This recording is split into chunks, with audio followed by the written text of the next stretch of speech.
araka na raha antsika eto anatin'ny fanadihadiana iny tsy dia isan'ireo tonga namaly ny antsony hery vaovao an'i Madagasikara moa fandriamatoa ajo Andriananarivelo izay nilaza nandritra ny fotoana na mafy famanoana ny filoha hery Rajaonarimampianina ankehitriny ary tsy misy tambiny izany fanohanana izany. Sain'ny namana Tadiavanadrano Matiavanadrano tena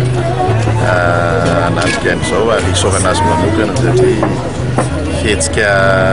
ilaina amin'izao fotoanandro andalovan'ny firenena izao ny fihetsika toy izao ilaminan'ny firenena ny ampiadanana ny tsirairay avy rehefa vita amin'ny faninanana masina tokoa ny firenena. Midika fa izay tao amin'ny malagasy miaramiaina nanapa-kevitra fa nanoana ny filoha Rajaonarimampianina izay fanohanana izay tanteranay atsakany zadavany sisy tambiny izay no natoavanay mazava ho azy tsy dia mahazatra anay amin'ny malagasy miaramiainga ny manohana dia avy eo miala fa rehefa hoe mifanome toko fa fanohana hatramin'ny fankana. Betsaka ny adevitra politika amin'izao fotoana izao fa ny zava-dehibe dia araka ny lazaiko teo hoe ny atongavana any amin'ny fitoniana sy ahafahan'ny firenena mba mandroso amin'izay. Amin'ny mahapolitika azy moa betsaka ny tsy maintsy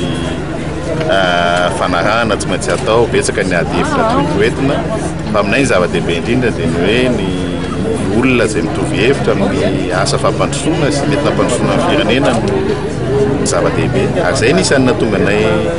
nanoana ny président satria raha niresaka taminy izay dia niraisiny ny ampahany amin'ireo programan'asa izay nentinay teto amin'ny firenena ary nomafisiny tamin'ny kabariny izany dia aminay zany famatorana lalina satria mifanaja amin'ny teny fanarahana ny hoe teny-kasa ampandrosoana ny firenena ny tena zava-dehibe.